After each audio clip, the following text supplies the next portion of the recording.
A lot of this isn't going to make sense to you, and I'm sorry about that. I'm just going to start at the beginning, with the house.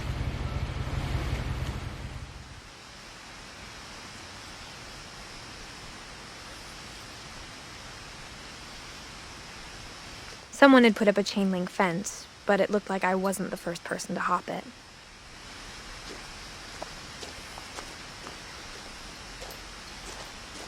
My brother Milton disappeared when I was 4. It was like the house just swallowed him up.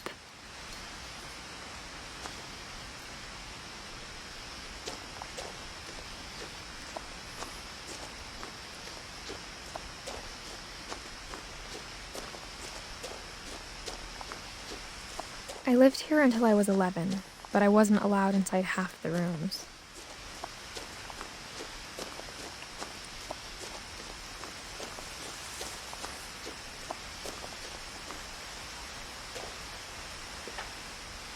Inside the mailbox were bills from 7 years ago, marked urgent, open immediately.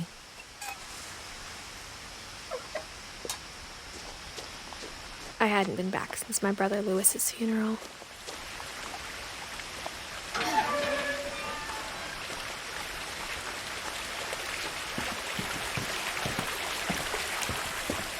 In her will, my mother left me a key, but didn't tell me what it unlocked.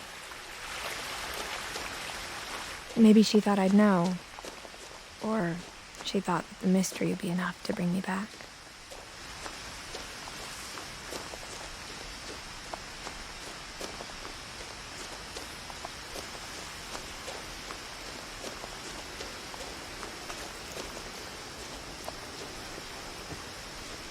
The truth is, even after I inherited the house, I never thought I'd come back to it.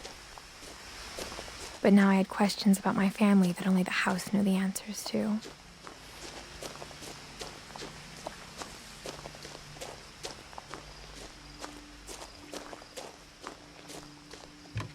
The woods around the house have always been uncomfortably silent, as if they're about to say something but never do.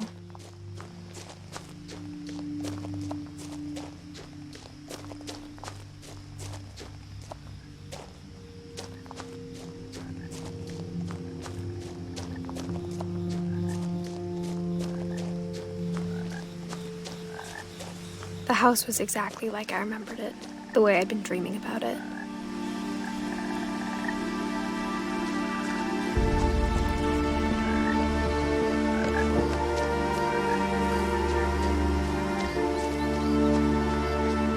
As a child, the house made me uncomfortable in a way I couldn't put into words.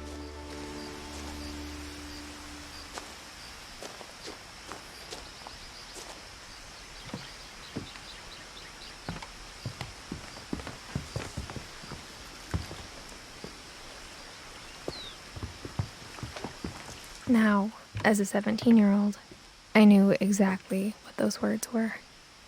I was afraid of the house.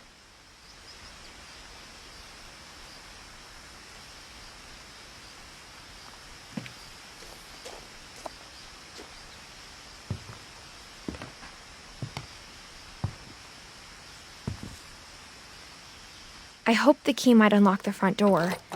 It didn't.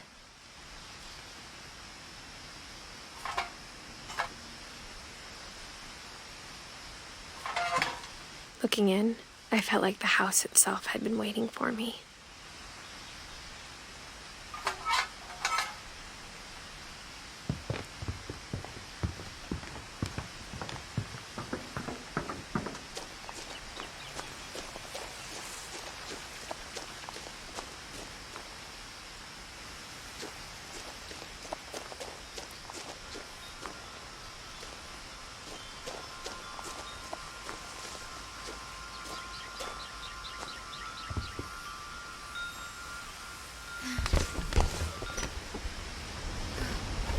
Crawling through the doggy door used to be a lot easier when I was 11.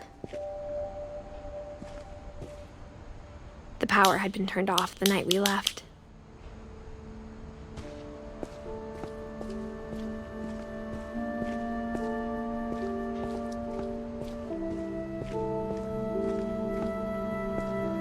For the first time in years,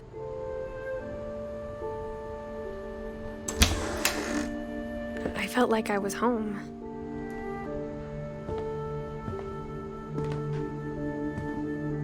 But instead of a family, there were just memories of one.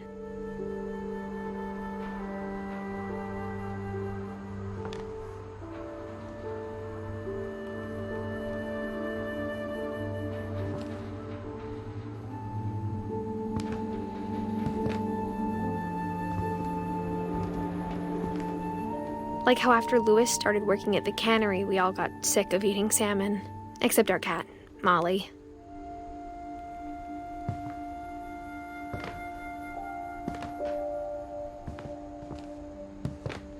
Nothing in the house looked abnormal. There was just too much of it, like a smile with too many teeth.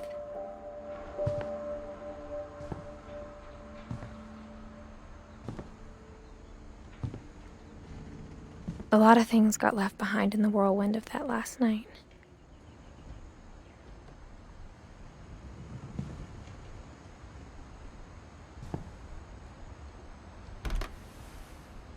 Edie told me once that every Finch who ever lived is buried somewhere in the library.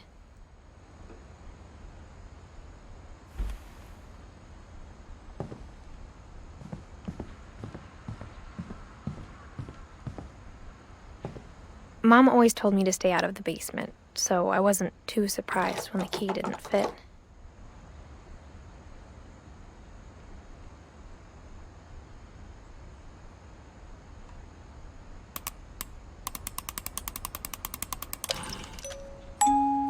Great-Grandpa Sven built a music box for Barbara, along with the rest of the house.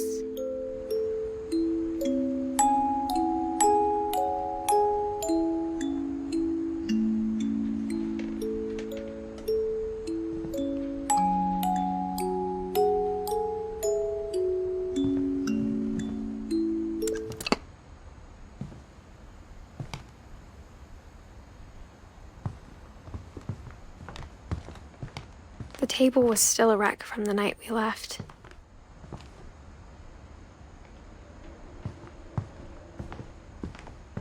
My mom was the only one of us who could imagine Great-Grandma Edie living in a nursing home.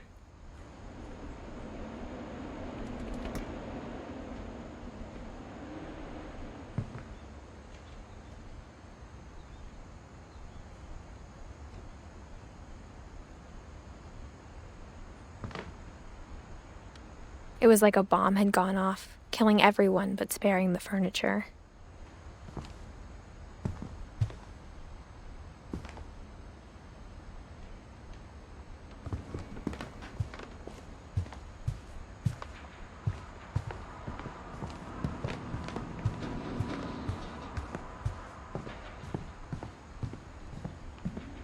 My mom wasn't much of an optimist, but she never stopped believing that my brother Milton was alive.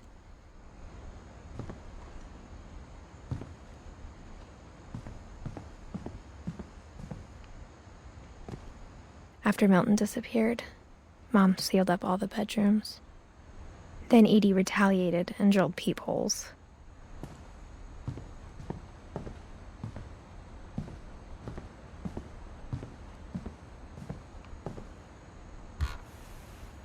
My Grandpa Sam spent 7 years sharing a room with his dead brother, Calvin.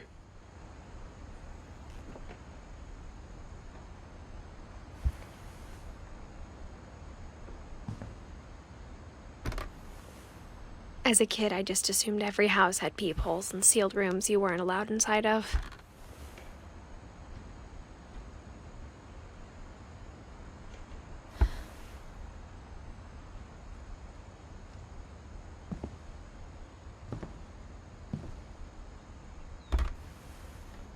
The last time I was in Edith Sr.'s room, I was 10 and she was painting my portrait.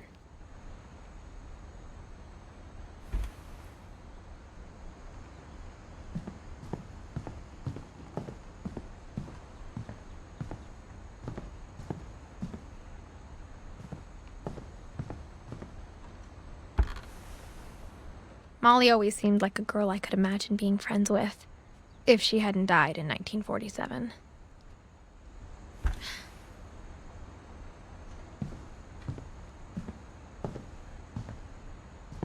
I spent a lot of time playing in Great Uncle Walter's room.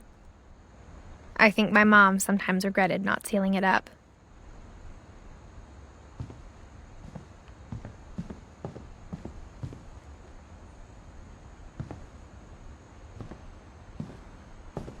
Lewis told me there were secret passages, but I never believed him.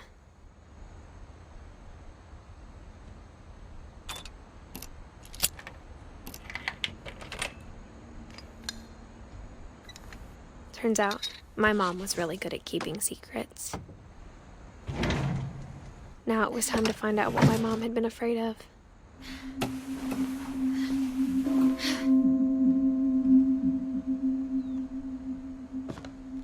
From the paintings on the wall, it was clear my brother Milton had been here before me.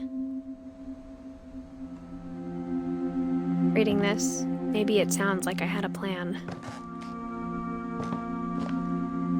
But I had no idea what was behind that door.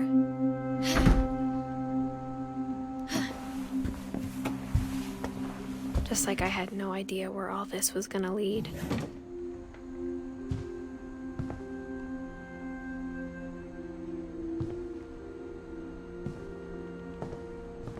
I grew up looking at Molly's room through the peephole. Molly's gerbil had a tiny bedroom with its own even tinier gerbil cage.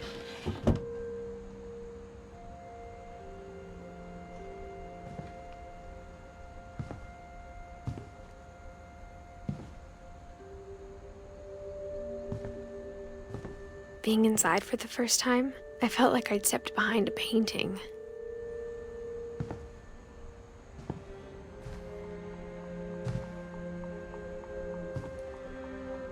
I got the sense Edie had spent a lot of time here, before my mom sealed the doors.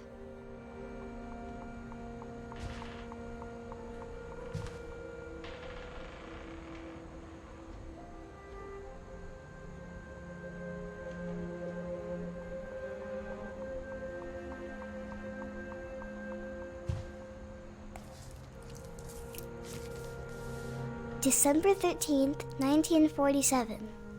Dear Diary, I'll be gone soon, but I wanted to tell somebody about what's gonna happen.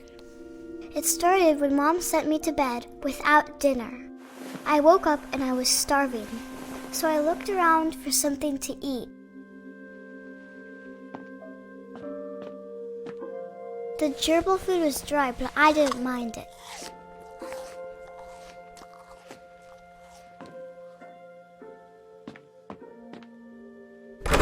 Mom, can I come out now? Sweetheart, it's late. Go to sleep.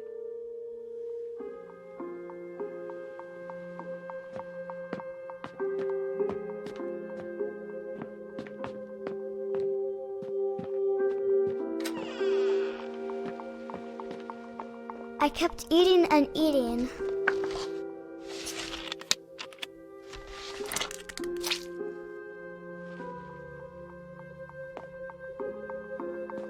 I ate a lot of things that night.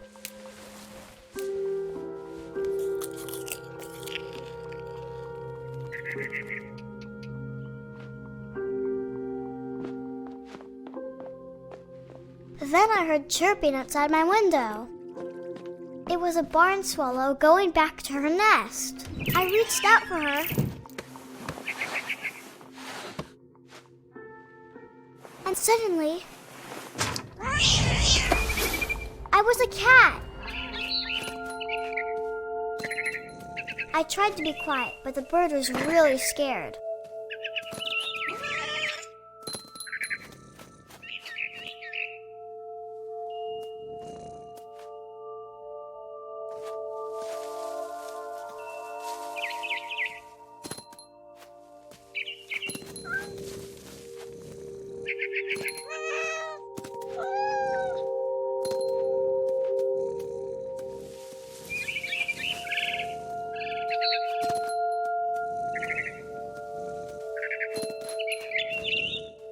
I jumped and I almost got her.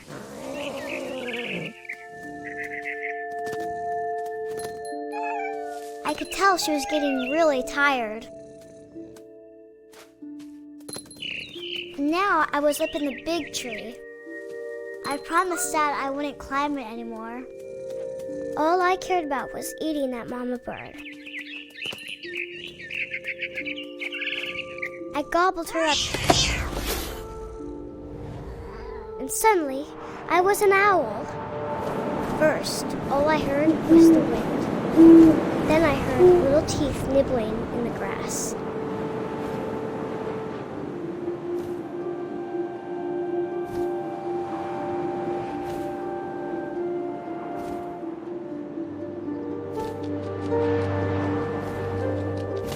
Rabbits.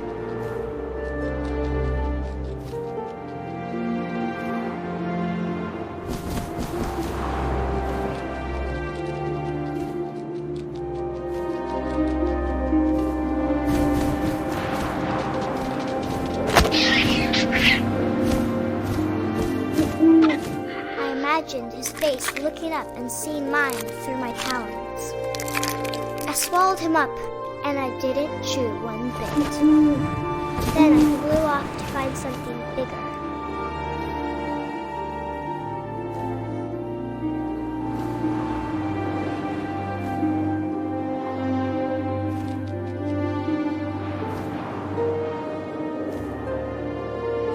A mama rabbit.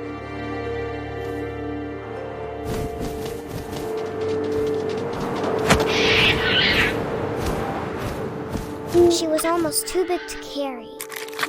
I started choking, but I couldn't stop eating. But suddenly, I was a shark.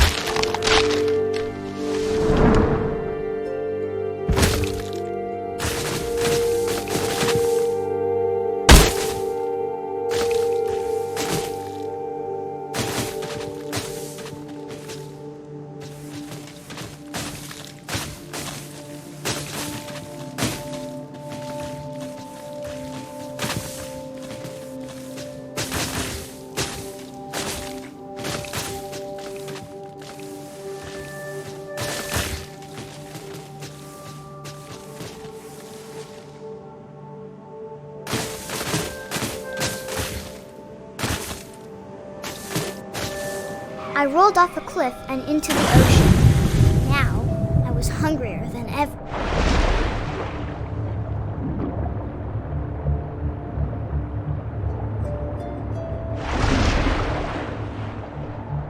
I wanted fat, juicy seals.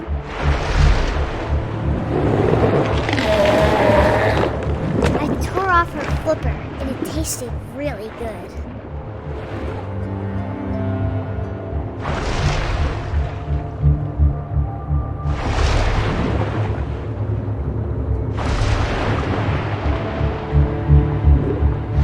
Grabbed on tight. When I was so hungry, I jumped out of the water.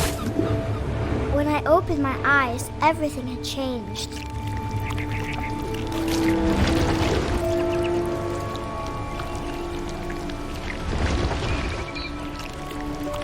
Now I was a monster, and I smelled people everywhere.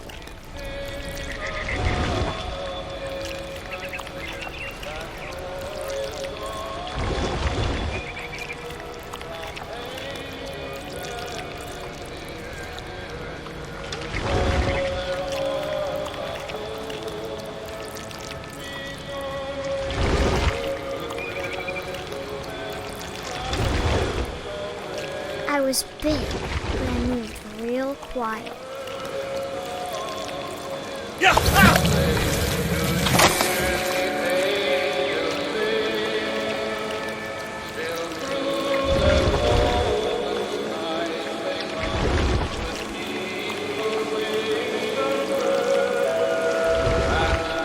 I wanted to stop, but also I didn't.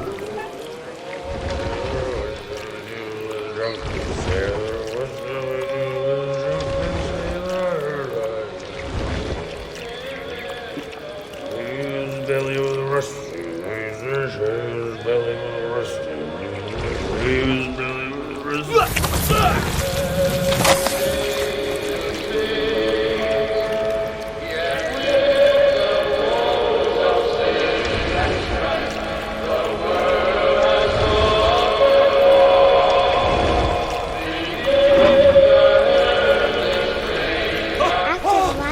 messenger, I was still hungry. And across the water, I smelled something new. Something I had to have, so I swam towards it.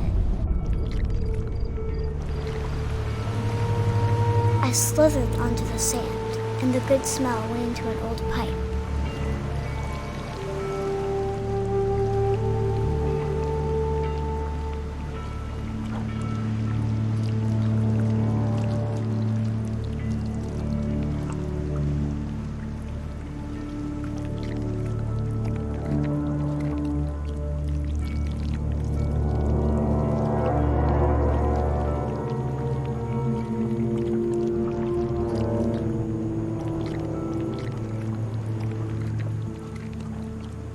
I got closer and closer.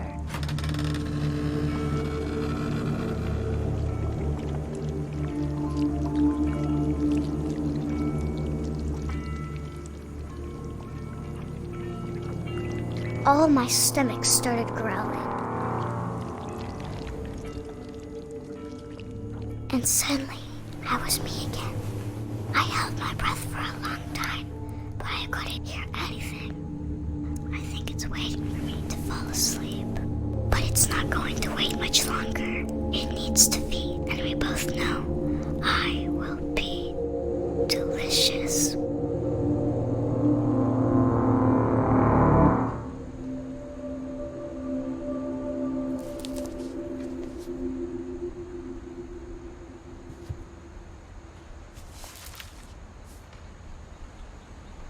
I'm not sure if I believed all of that, but I'm sure Edie would have.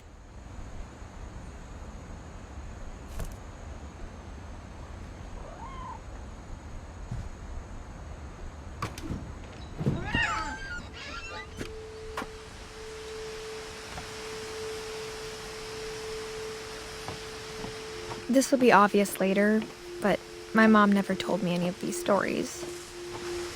Edie would have, but Mom didn't like bringing up the past. Though, when we adopted a stray kitten, she was the one who named it Molly. I spent a lot of time in Great-Grandma Edie's room.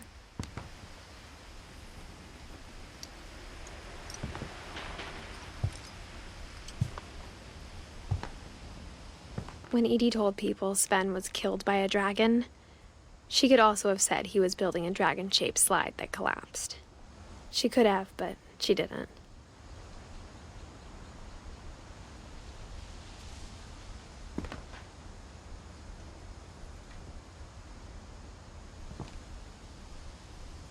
Even in her 90s, sometimes Edie seemed a lot younger than my mother.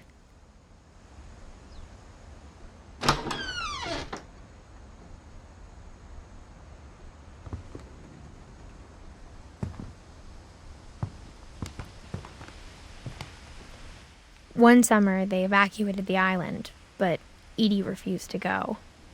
For a few weeks, she was a celebrity.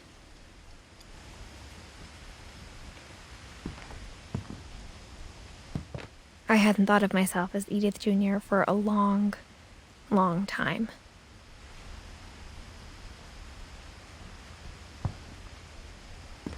Edie gave a big interview about a mole man living under the Finch house. My mom was furious.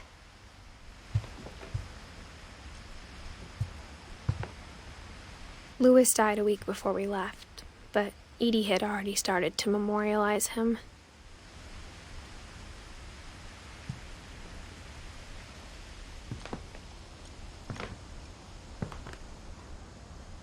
Her room was like a museum.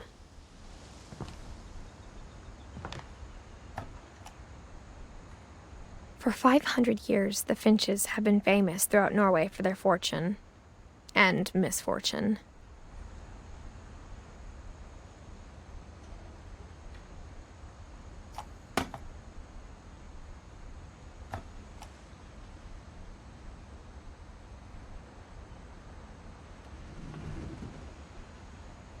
Odin Finch buries the latest victims of the family curse, his wife Ingeborg and their newborn son, Johan.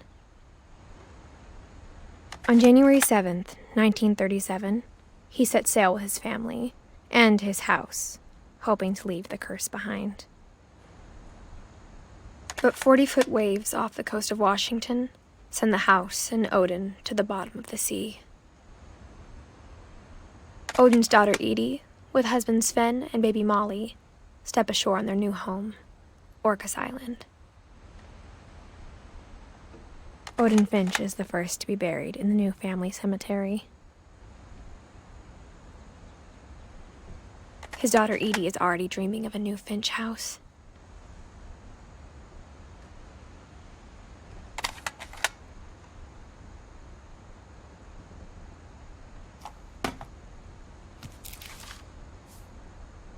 Whatever's wrong with this family, it goes back a long ways.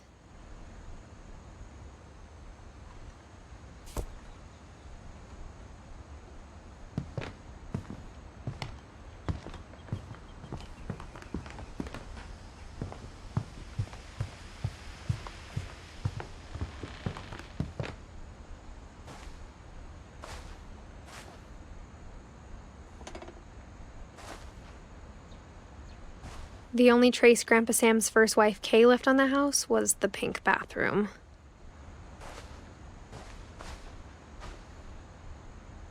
It was a pretty big trace.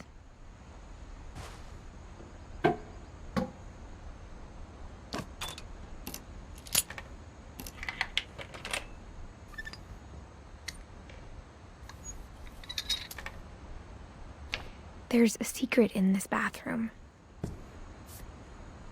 It's in the last place you would look. It isn't in the cupboard.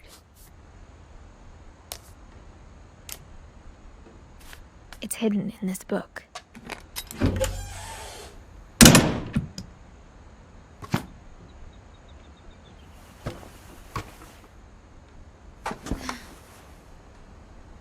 Sven gave Sam an old camera he'd refurbished.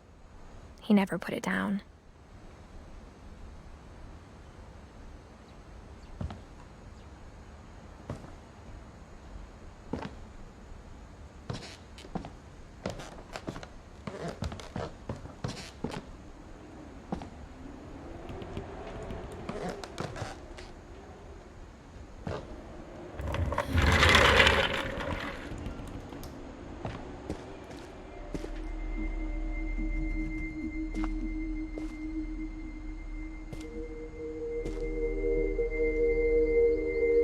I knew Grandpa Sam had a twin.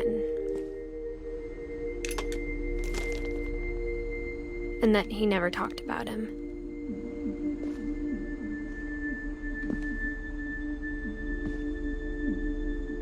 I guess my grandpa didn't like history any more than my mom did.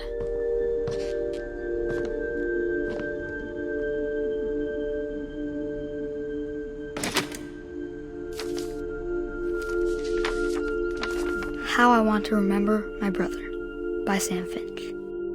The thing I remember is that when he made up his mind, that was it.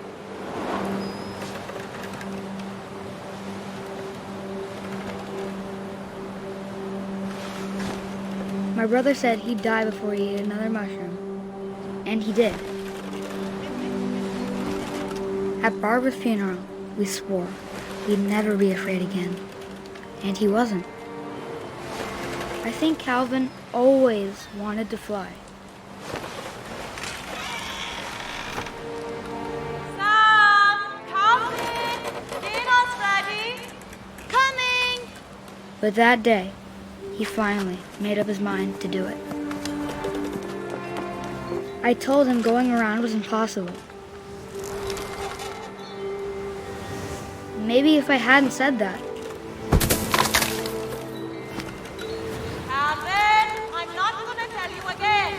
maybe if the wind hadn't picked up, then maybe he'd still be here. But I doubt it. I think he'd already made up his mind. That's what I want to remember about my brother.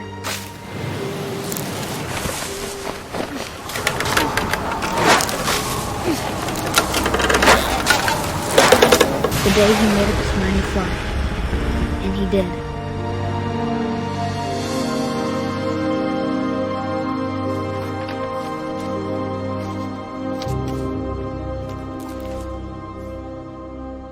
Calvin's story felt strangely familiar. When I was younger, I remember trying to do the exact same thing.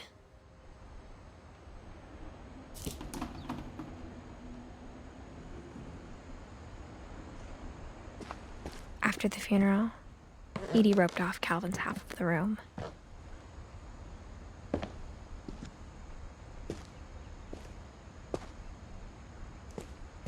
Mom said Grandpa Sam enlisted at 18 and never set foot in the room again.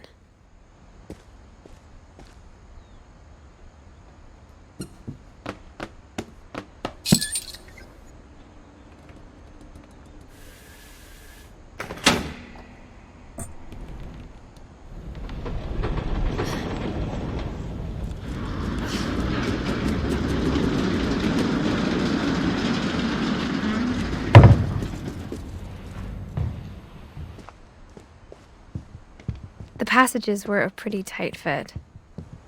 They'd obviously been built for smaller hands and bellies.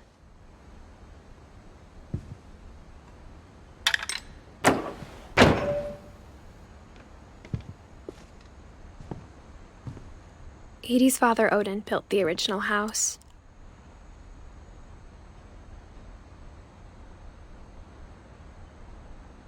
Whenever people ask me about my family, the first thing they always want to know about is Barbara.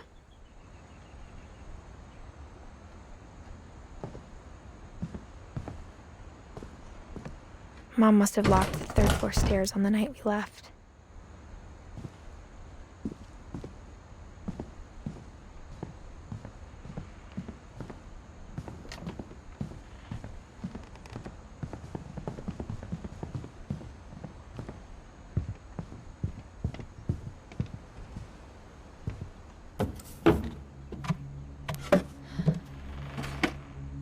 Growing up, I always thought of Barbara as a child star.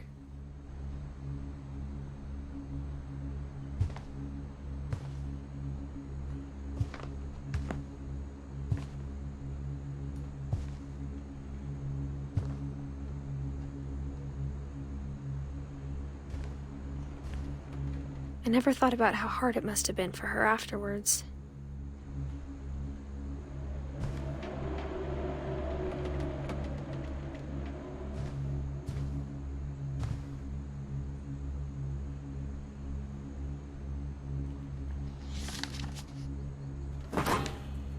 Of all the stories people wrote about Barbara's death, I'm surprised Edie saved this one.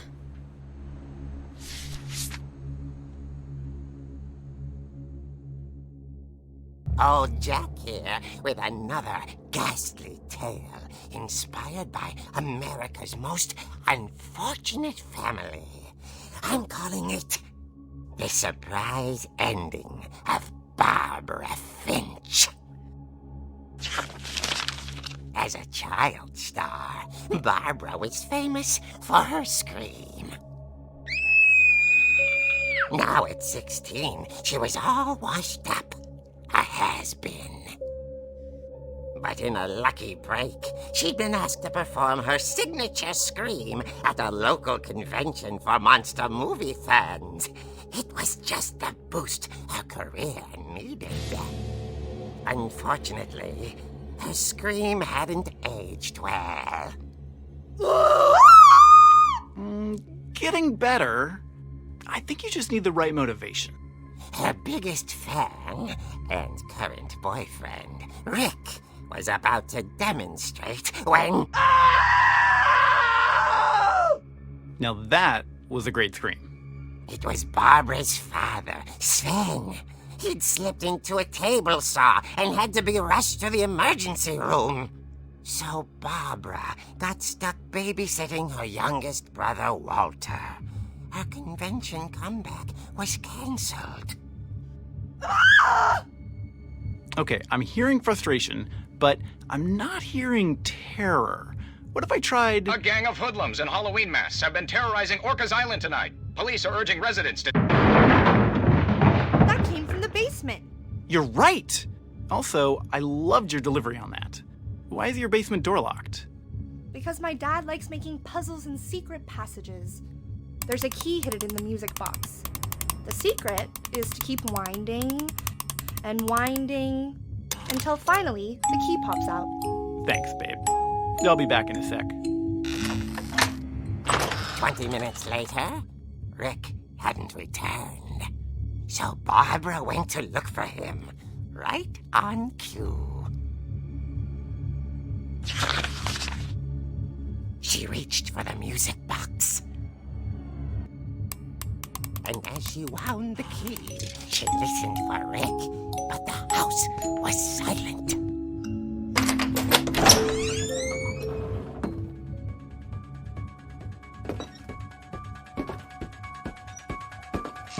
She found Rick's crutch and imagined the worst.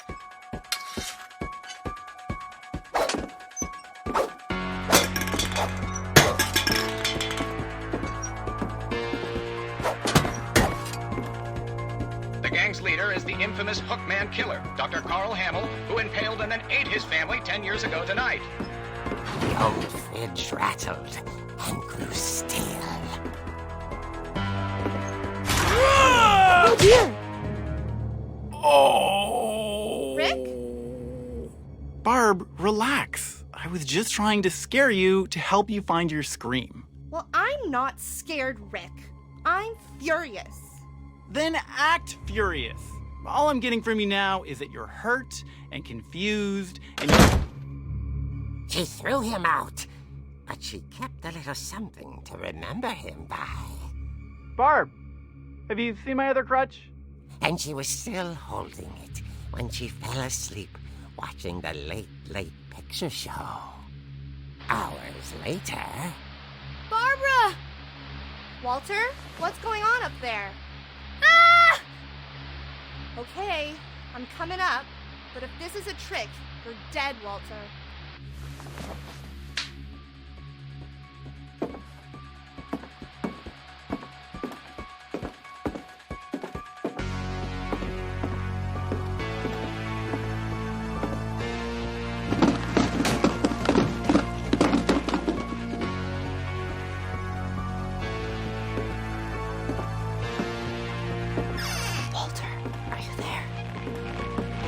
Walter had vanished, but his bedside radio was still on. Orcas Island police describe the man as 6 feet tall, with a steel hook for a hand. Residents are urged to lock all doors and windows and notify the police of any suspicious activity.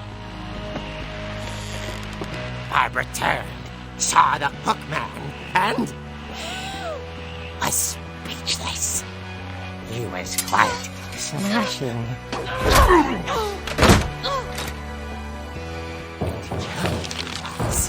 He couldn't get enough of Barbara. Okay, Barbara, there's gotta be another way out of here. That night, she played her part beautifully.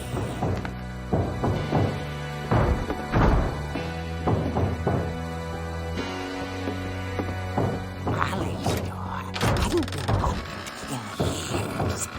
The hinges groaned.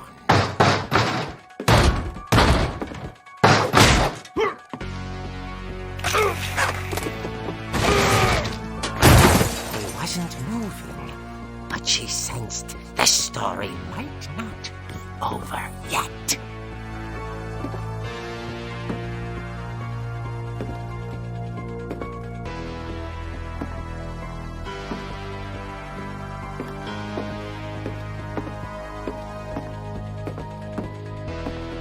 The Hookman had vanished. She listened for his breathing, but all she heard was...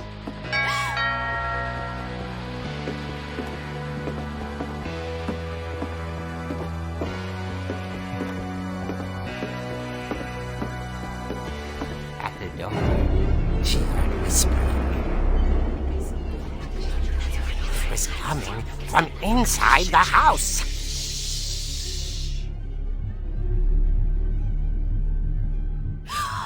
Oh dear. The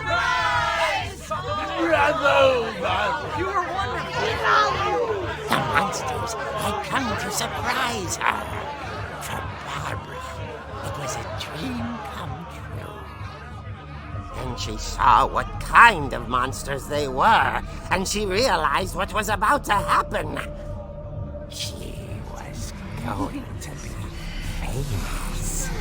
And with her final breath, Barbara Finch gave the performance of her life.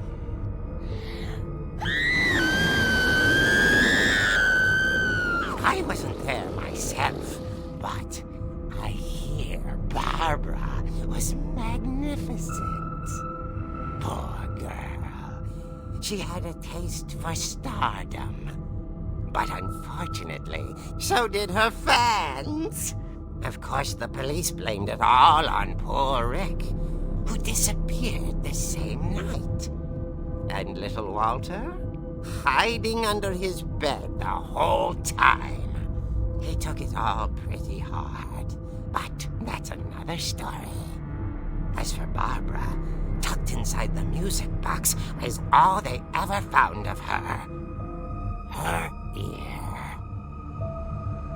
Now that's what I call a real eerie tale.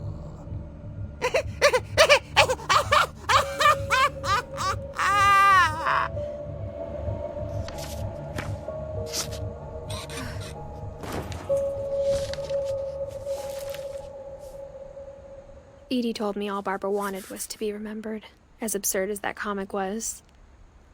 Maybe what Edie saw was a happy ending.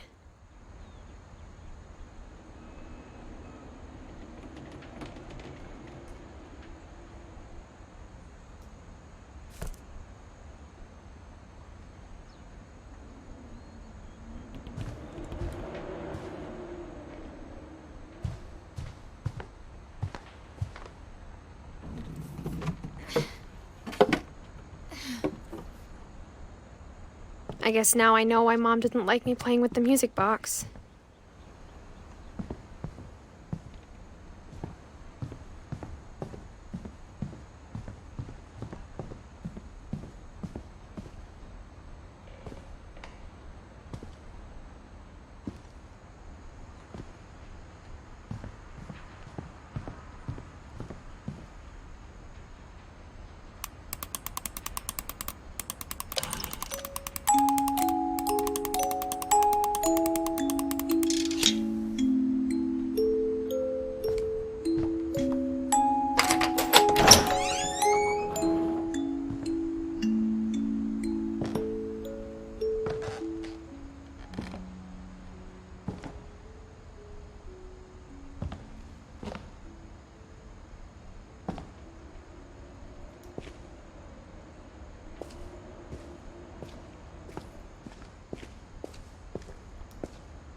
Mom said the basement was off limits, unless I wanted another tetanus shot.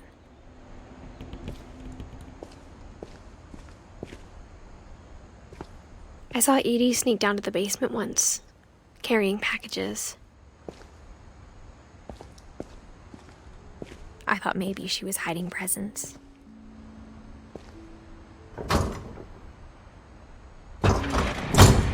It turned out she was hiding a lot more than that.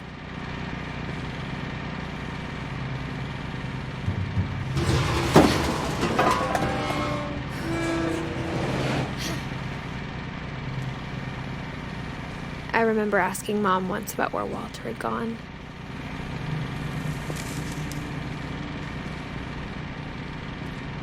She said after Barbara died, he got as far away as he could. If there's a pattern in all these stories, I think it's that none of us has gotten very far.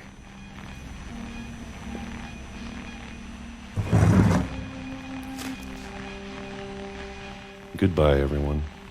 I can't believe I've been down here for 30 years. On that first day, after the shaking started, I didn't think I'd survive a week.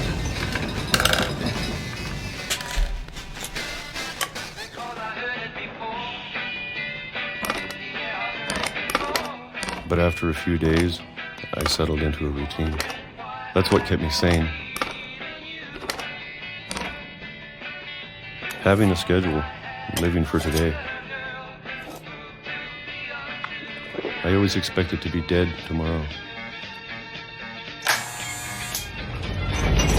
But if you wait long enough, you get used to anything.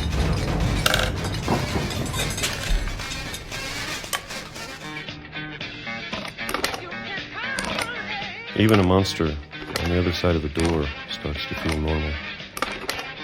Almost friendly.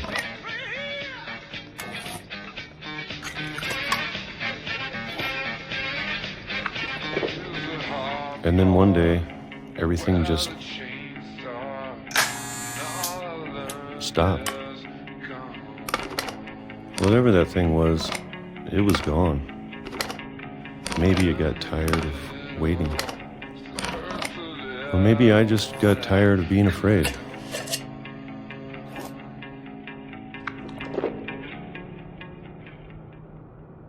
It's been a week now, the longest in 30 years.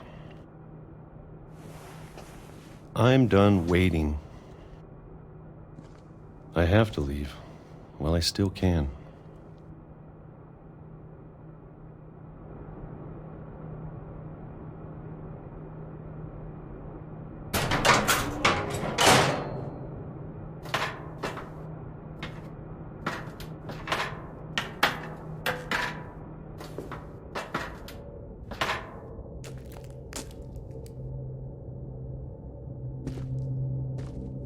I know it's out there, somewhere.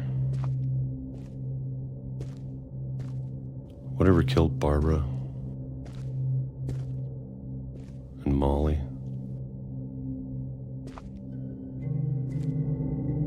and Calvin.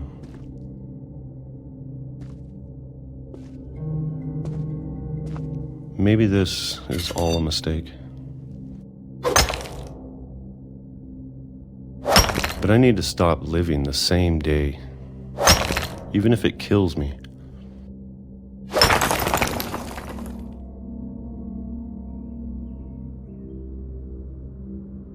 Whatever's out there, I want you to know I'm ready for it. I'm going to appreciate all of it, especially the food. I don't mind if I only have a year left. Or a month. Or a single week. I'd be happy with one new day. I can already imagine the sun on my face.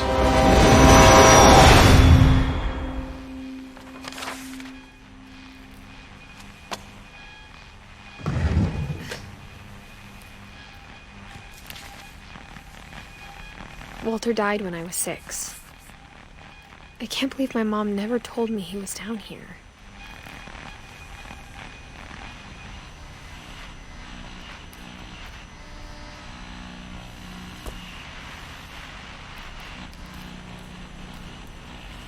I'm sure my mom was trying to protect me.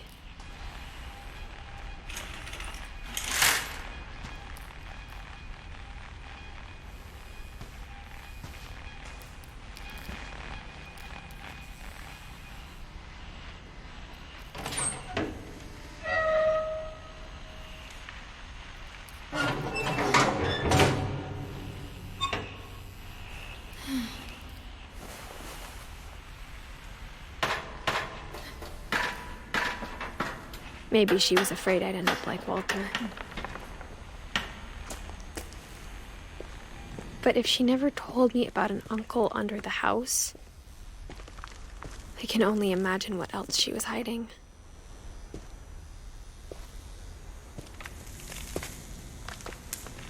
I don't want to make the same mistakes she made.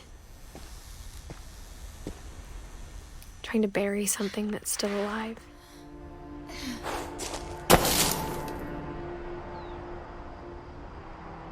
Now that there's only one of us left, or maybe 2, I thought it was time I heard the stories for myself and found out what happened to everyone else.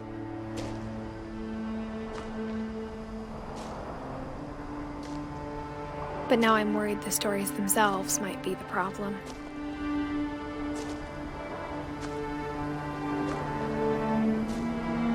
Maybe we believed so much in a family curse, we made it real.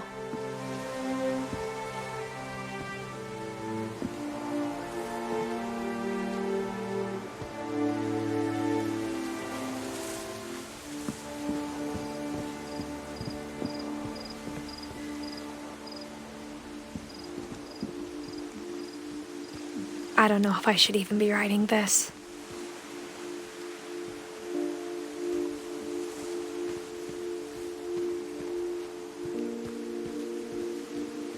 Maybe it'd be better if all this just died with me.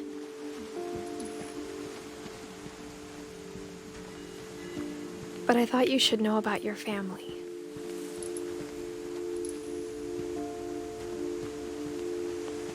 And the history you're a part of.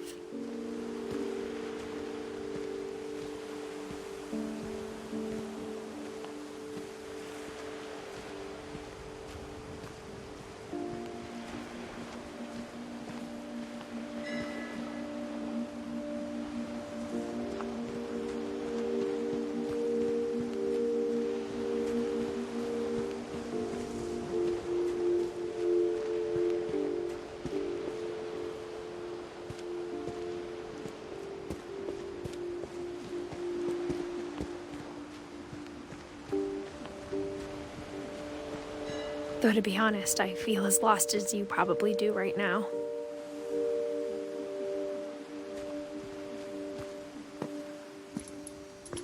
I think the people in these stories believed them, for what that's worth.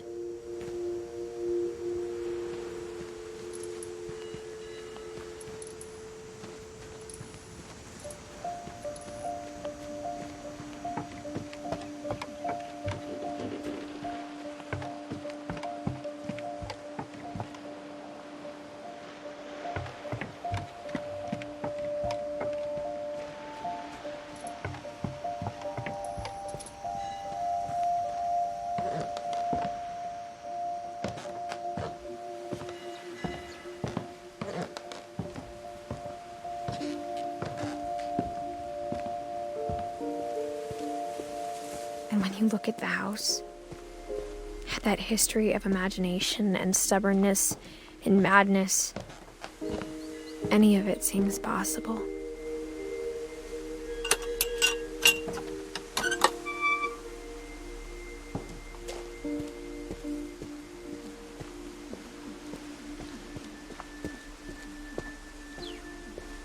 I think we've been surrounded by death for so long, we've just gotten used to it.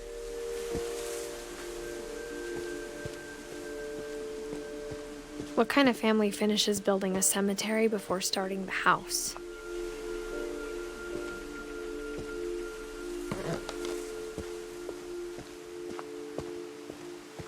It's embarrassing for me to admit this, but the pet cemetery made me more uncomfortable than the human one. 3 of the gerbils were mine, and 2 had been my fault.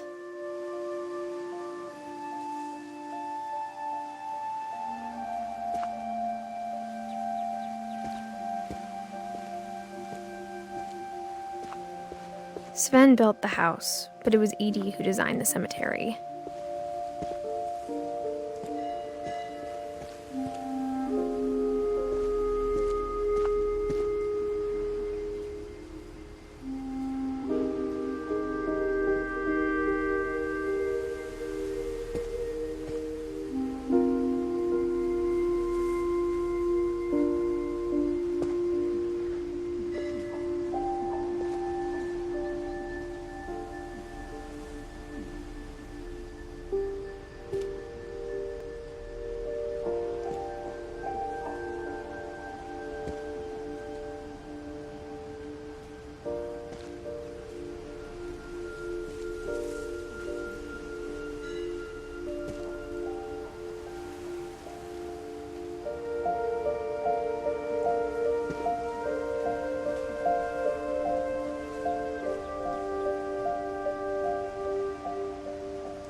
I'm sure Odin's monument had been Edie's idea. My mom was always trying to move on, but for Edie, the past never went away.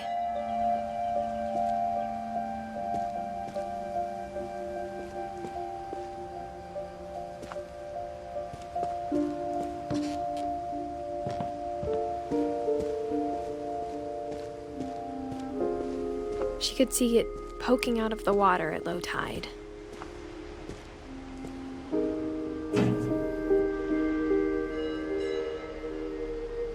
Edie said she dreamed about the old house every night.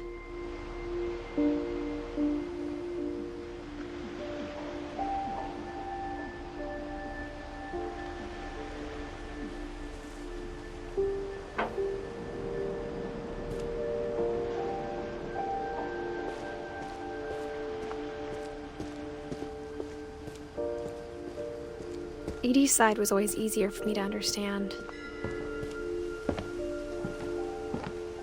But the older I get, the more I can see where my mom was coming from. Her dad had been pretty strict, but it wasn't enough to save her brothers. She was just trying to do better.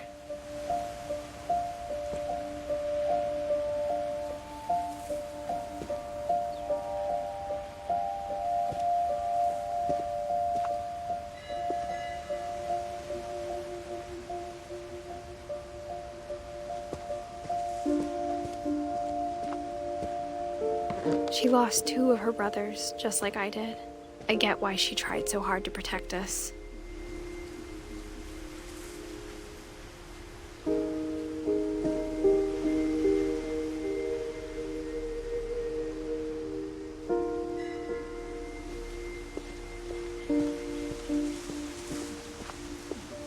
There's so many things I wish I could ask my mom now. Part of me thinks this is what she wanted all along. For me to come back someday and find everything out for myself.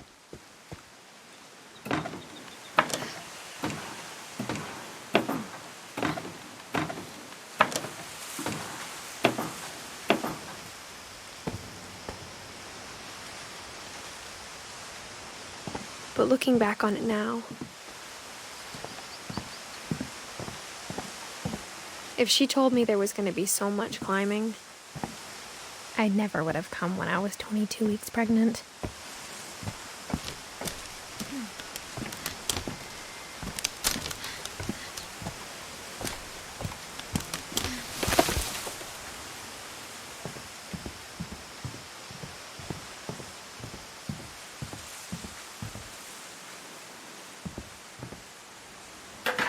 I never met Grandpa Sam, but I think he and my mom had a lot in common.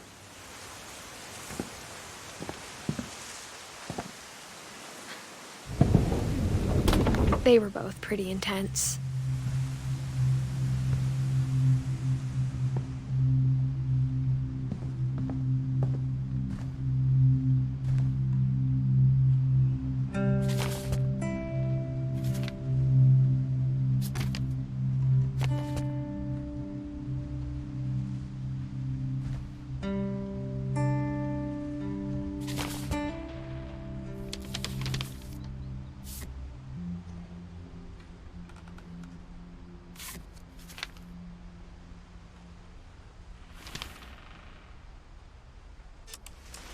Dawn, I promise, you'll never forget this weekend.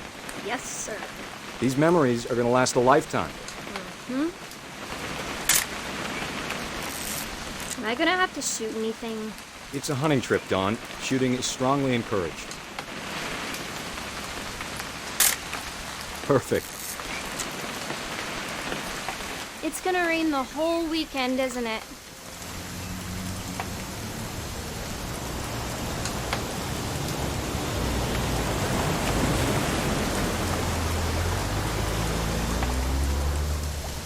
I will never forget this weekend, Dad.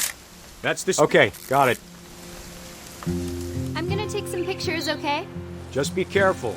That camera's older than you are.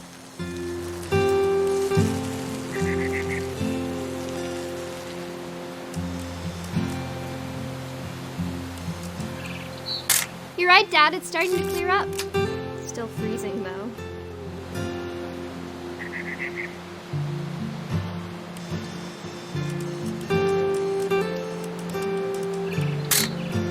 Aw.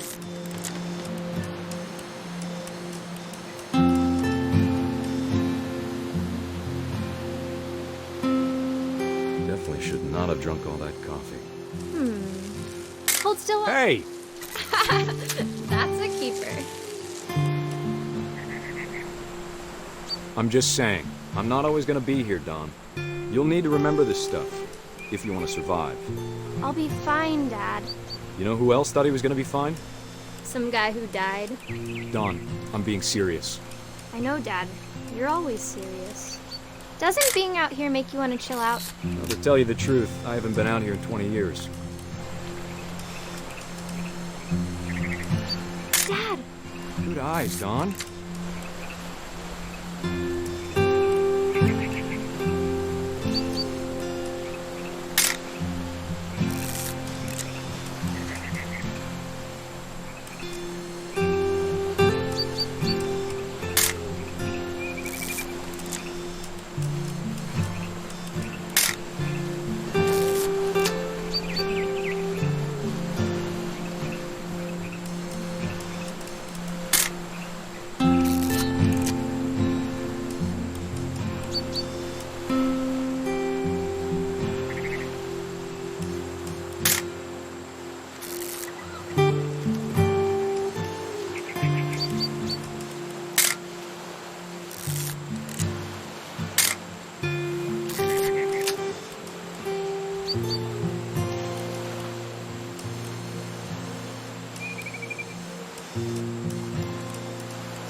Before you take the shot, let me get a picture of it.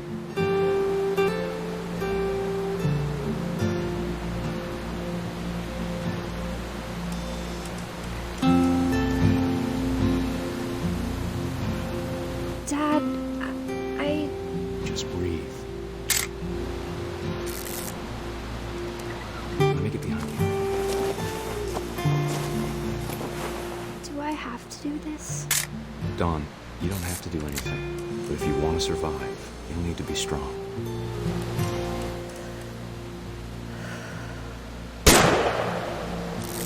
Great shot, Dawn!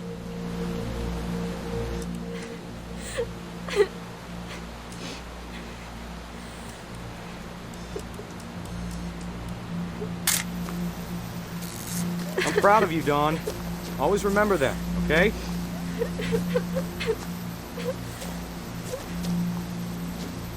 Dad, it's twitching. I think That's it's totally so... normal, Dawn. Just focus on the camera. Try not to think about... Dad!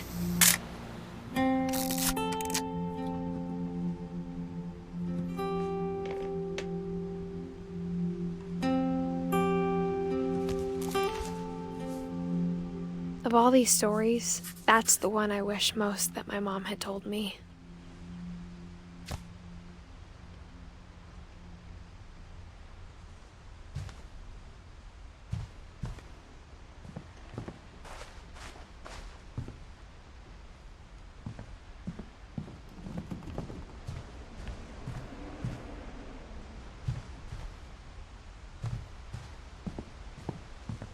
Instead of hiding from death, Sam seemed to go out of his way to meet it.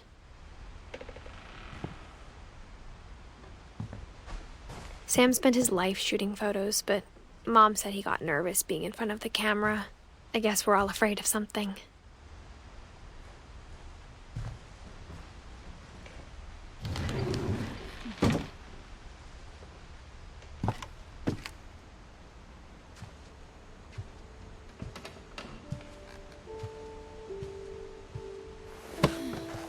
After Sam died, my mom and Edie got really close.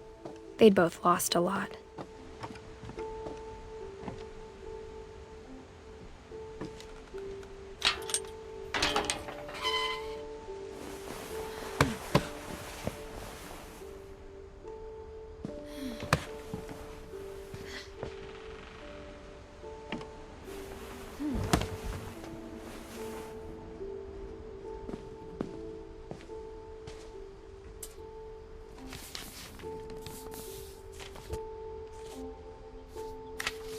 Dear Kay, Do you remember the way Gregory used to laugh when he thought he was alone?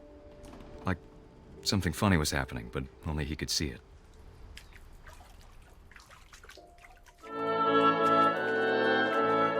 I think he saw things the rest of us don't.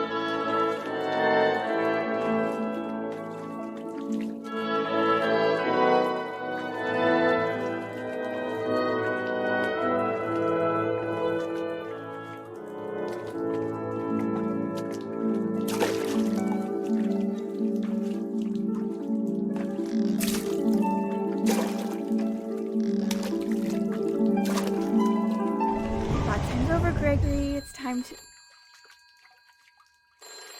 Hold on, sweetie. Hello? Sam, I told you I don't want to talk right now. I wonder what he saw. What his world was like.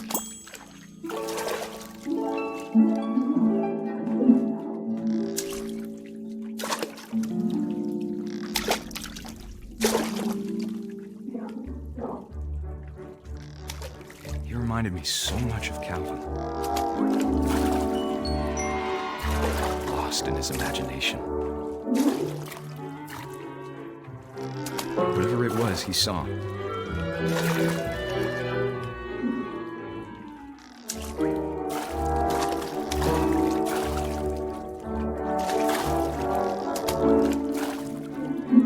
It sure made him happy.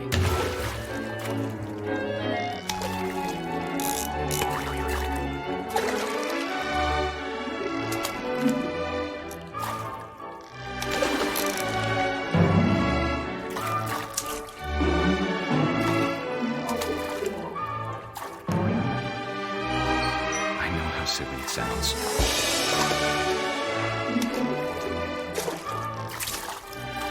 But I worried about a baby being too happy. But I could feel her slipping away. Sorry about that, Gregory. I know you did everything you could. Maybe if I hadn't called that night. I wish he could have told us about the world he saw.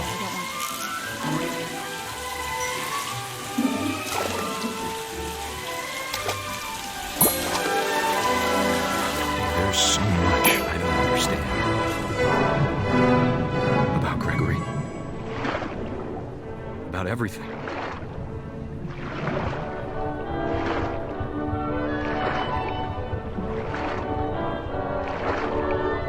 What happened wasn't your fault.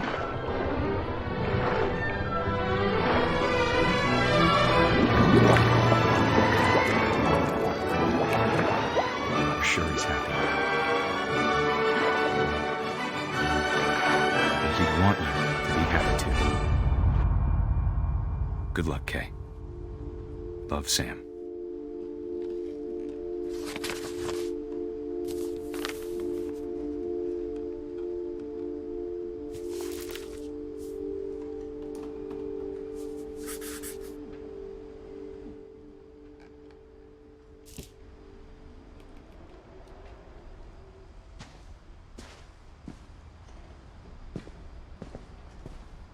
I can't imagine my mom ever writing poetry, and yet...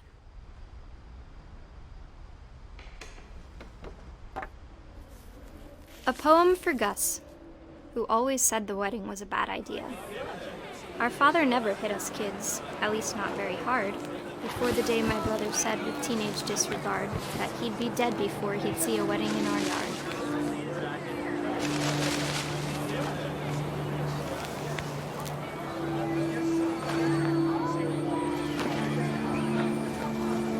My father made him come, of course, but Gus stood far apart, just flew his kite and bottled up the storm inside his heart.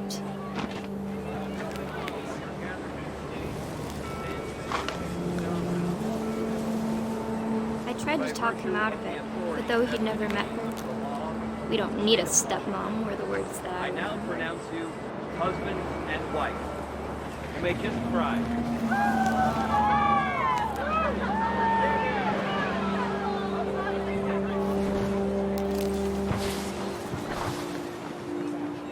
the time for photos came, Dad ordered him to Come here. But Gus declined, and as a sign held up his middle finger.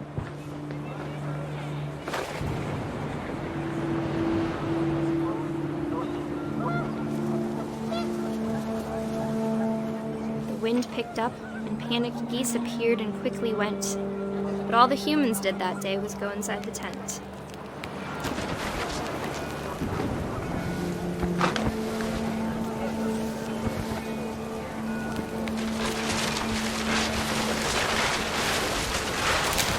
The rain came down in buckets then, but no one seemed afraid that nature might destroy the tent our dad had crudely made.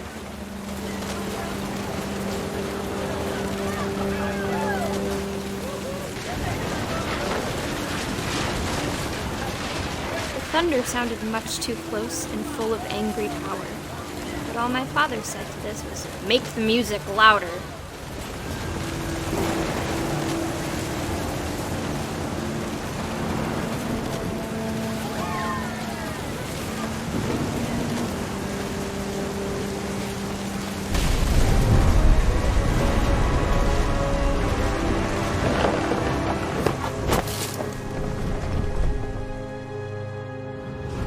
I wish that I could truly say I thought about you on that day. Out there on the beach alone, just you, the wind, the sea, and foam. But I didn't, until we found you.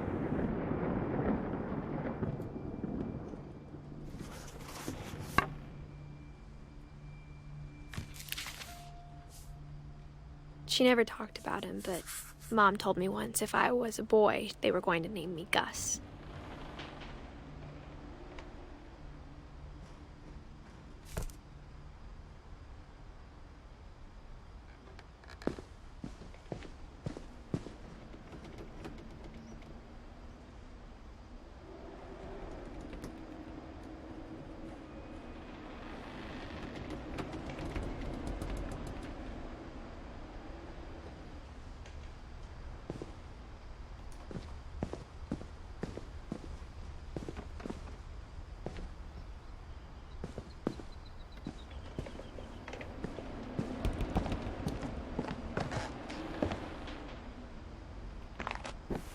My mom moved up to the loft after her brothers died.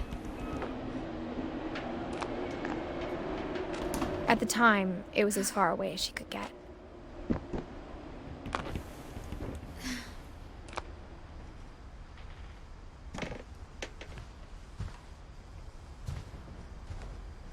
She spent a summer building houses in Calcutta, where she met my dad, Sanjay.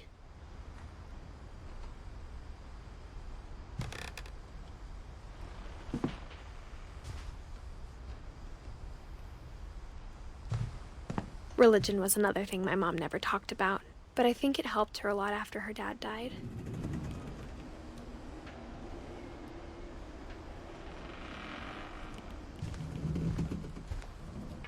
My mom moved to India a week after graduation and got a job teaching English. Louis was born a year later.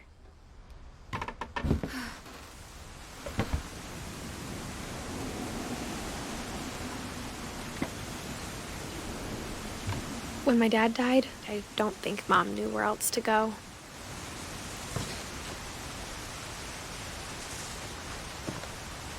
I'm sure Edie was happy to have her back.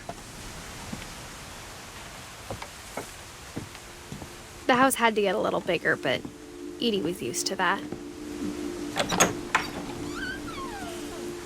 And for a while, things were good, almost normal. But it didn't last.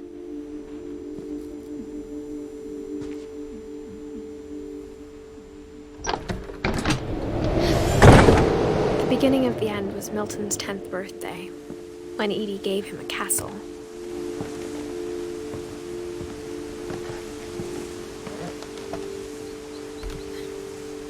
After Milton disappeared, the only thing he left behind was a room full of paintings.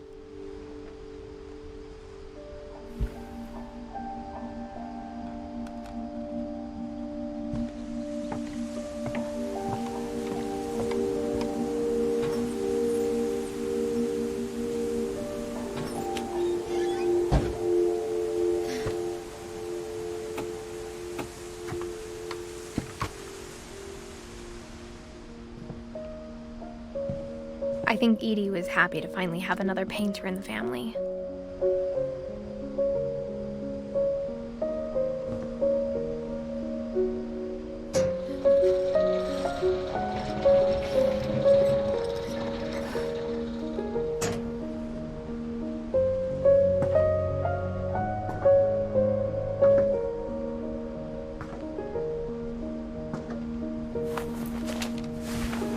Milton Finch in The Magic Paintbrush.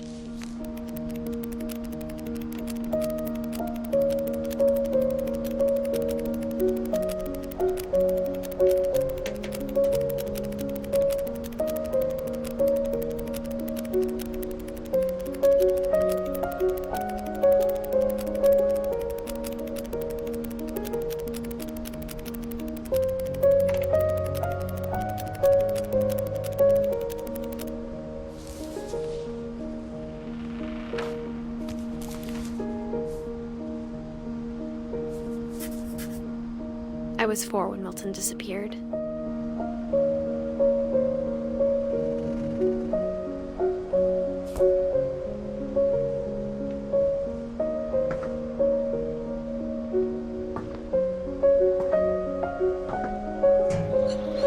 Mom spent months searching for my brother. Then she sealed the doors.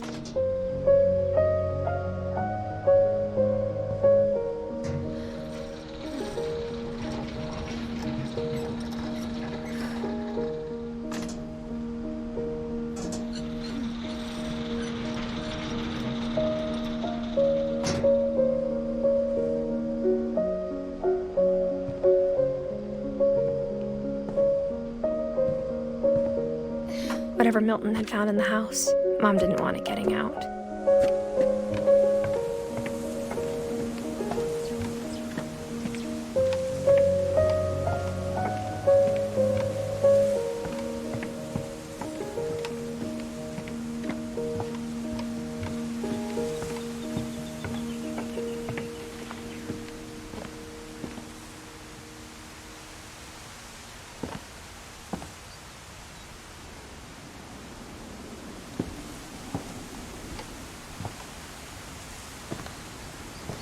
Mom definitely blamed Edie, but I think Louis blamed himself.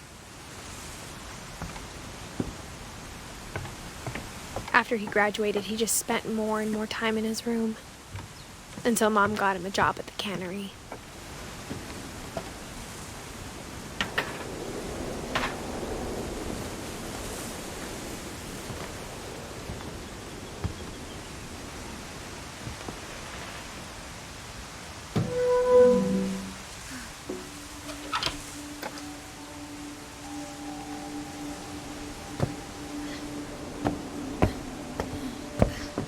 Louis's room smelled very, very familiar. That part of him lived on. Louis and I spent a lot of time playing games together, but he was surprisingly bad at them. He died a lot.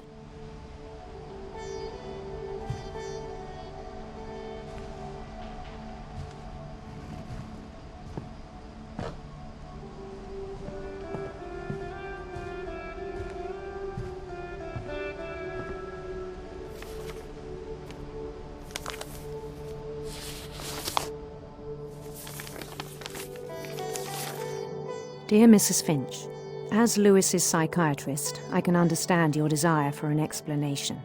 As I see it, the trouble began in January, shortly after we convinced your son to seek treatment for substance abuse.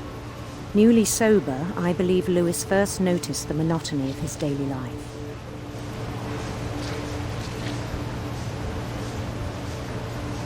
He kept working at the cannery, but he withdrew part of himself. In our sessions, I saw the same behavior. His mind began to wander. I asked him to describe it. He said he started small, imagining a labyrinth. He'd feel his way about. Then something moved. Bats and toads. and things that have not names. He knew it was all in his head. But he took it very seriously. I had hoped he'd find himself.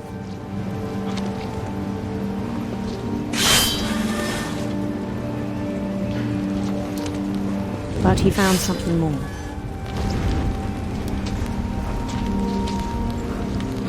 I worried about him then, daydreaming at the cannery. I spoke with his boss, but he said Lewis had become a model employee. Methodical, tireless, focused.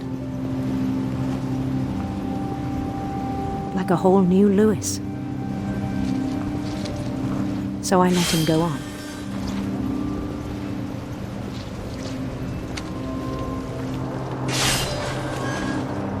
I even encouraged him.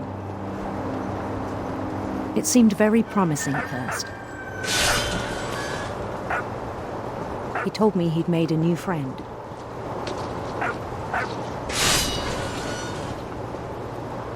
On the edge of a city he named Lewis Topia. He built the city up slowly, brick by brick. Then he made musicians.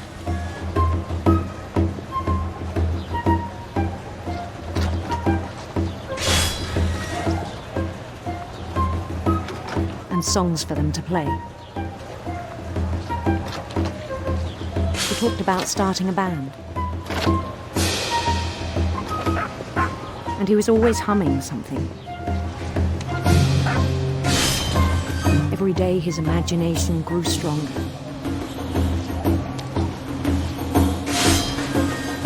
He no longer spoke at the cannery.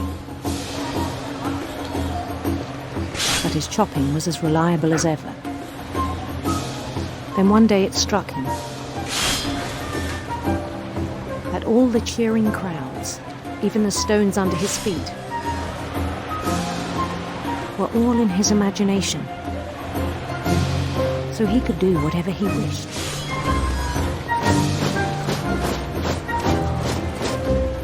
He held an election for mayor. And he won.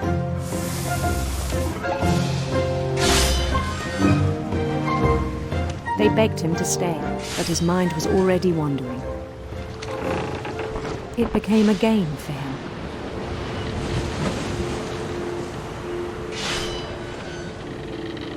He'd conquer a city, then immediately push on. New Louisville.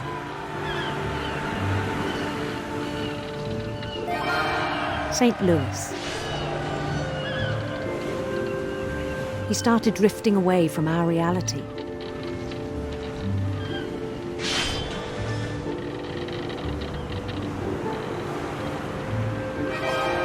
Minneapolis, until one day he forgot to go home from the cannery. Even as his mother pleaded with him, part of Lewis kept sailing on.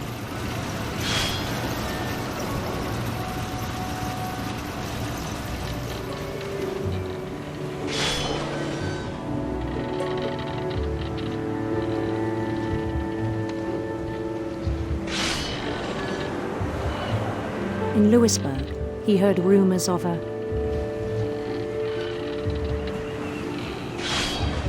handsome queen.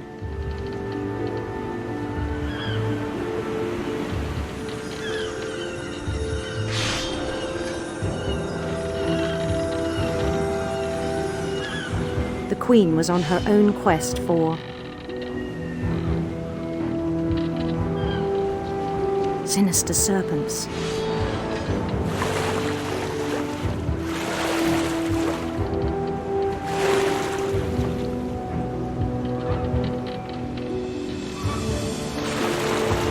Followed the sound of her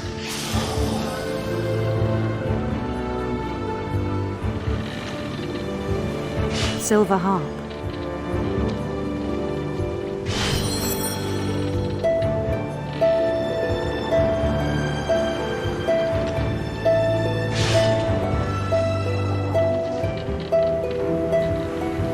His chase led him to a golden palace east of the sun and west of the moon. Even then, his logic remained sound.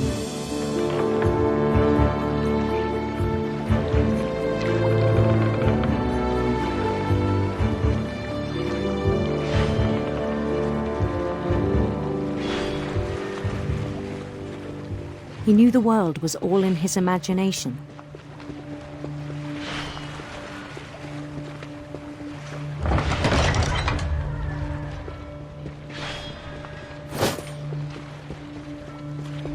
But he was so proud of having created it. In his own eyes, he'd become something greater than a king.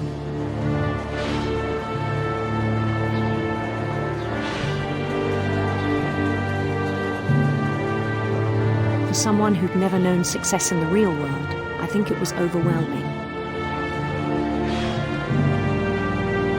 And then it struck him that the real Lewis was not the one chopping salmon, but the one climbing the steps of a golden palace.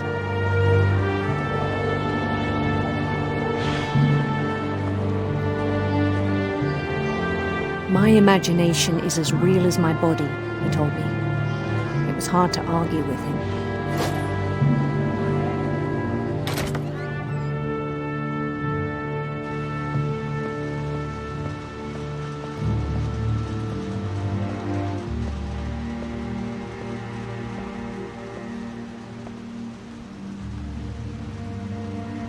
He began to forget the world we know.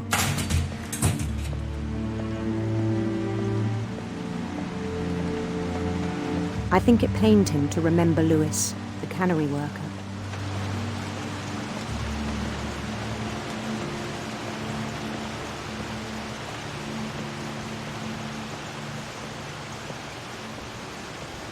He began to despise the man with a royal contempt.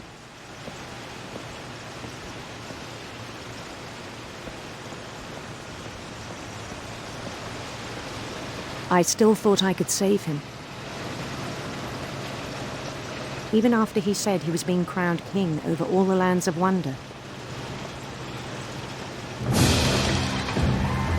The palace would be packed with his companions.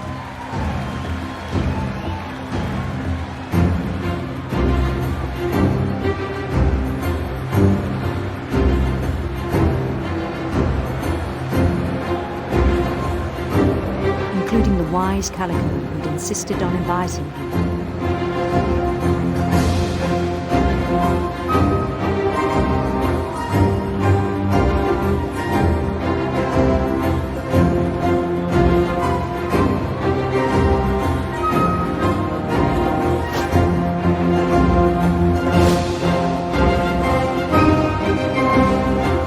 Queen waited, holding his crown.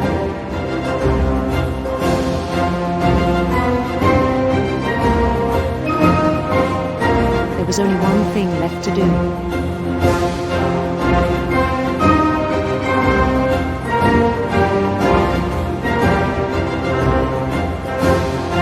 Bend down his head.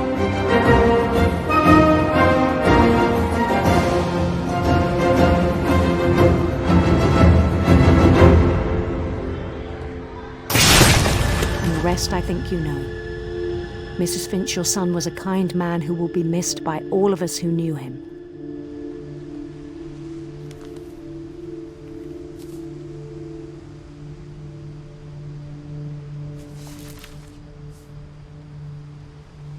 My brother was really cool. I wish you could have met him.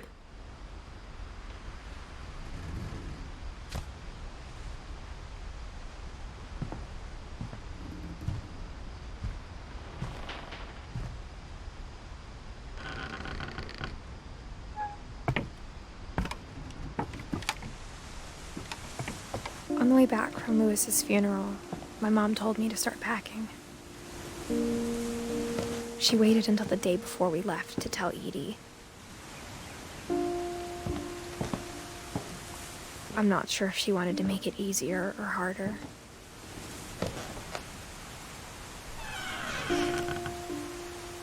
I wish we'd stayed. but I understand why we left.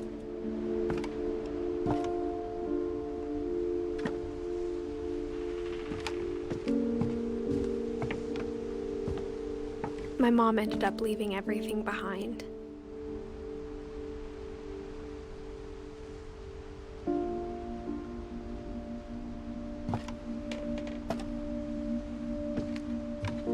What happened that night had been coming for a long time.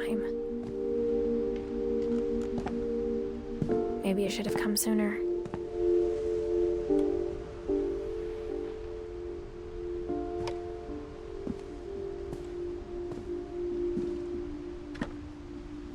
But it had to end one way or another. All that's left now is to tell you about that last night.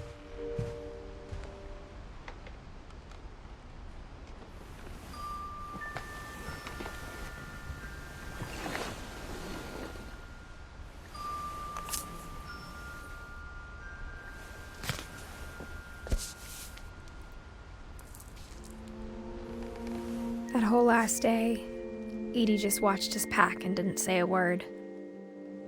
Until supper, when she raised her glass and said, "To our final night together, and all our final nights apart."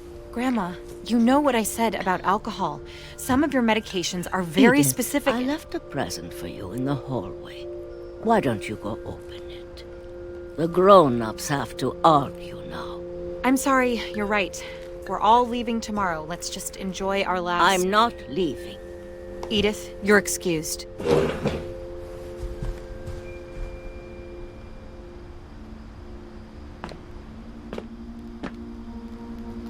The power had been shut off that morning, but Edie always had plenty of candles. When my mom sealed the library, I don't think she knew about the other entrance, or that Edie had a key to it.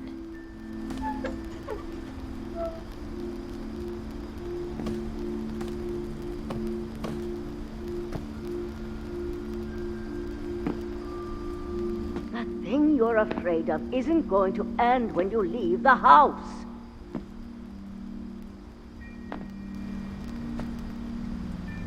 Edith has a right to know these stories. My children are dead because of your stories. I think it's best if Edith and I leave tonight.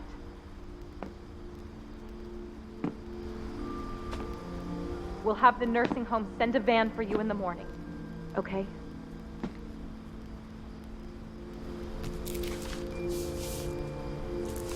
Dear Edith, there's so many stories I wish I could tell you, but there's only time for one. This is about what happened on the night you were born. That night, the tide went way, way out. It was the first and last time I ever saw the old house aground. There'd been an earthquake out in the middle of the ocean. They called it the lowest tide in 1,000 years. God, it smelled awful. You know, I've seen that house every day of my life.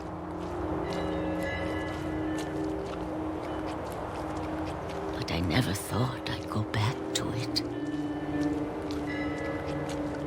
When the fog rolled in, I lost my way.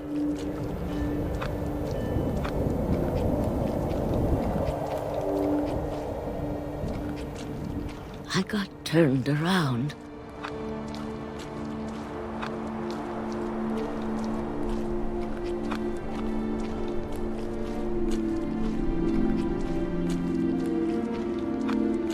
For a while, I wondered. I started seeing things.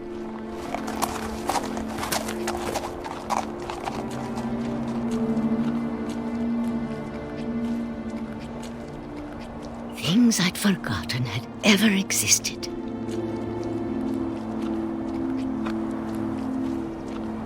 But when I saw them, they felt like old friends. That night, a lot of things came back to me. Or maybe I came back to them.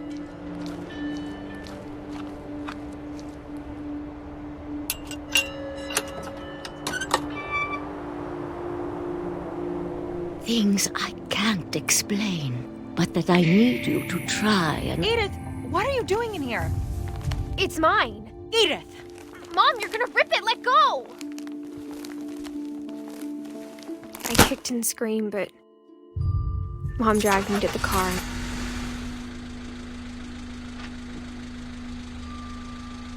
I never saw Great-Grandma Edie again. The next morning, the band came to pick her up, but she was already gone. After that, we moved around a lot.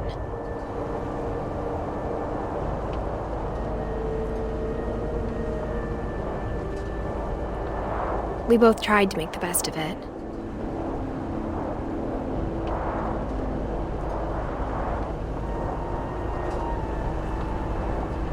A few years went by.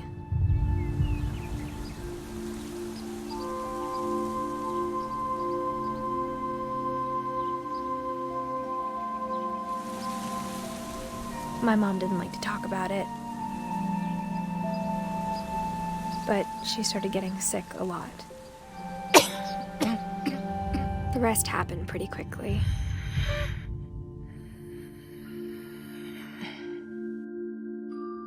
She got better for a while, and then she didn't. And then I was alone.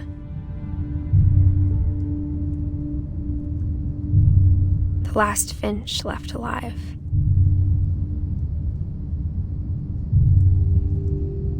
Until I found out about you. I'm still not sure what to tell you about all this. If we lived forever, maybe we'd have time to understand things. But as it is, I think the best we can do is try to open our eyes.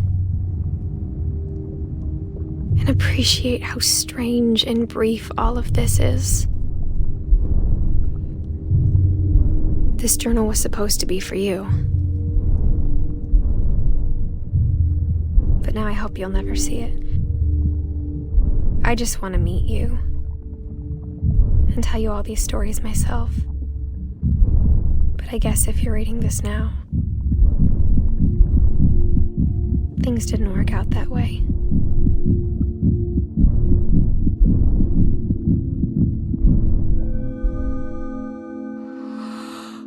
This is where your story begins. I'm sorry I won't be there to see it.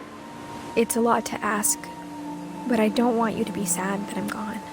I want you to be amazed that any of us ever had a chance to be here at all. Good luck.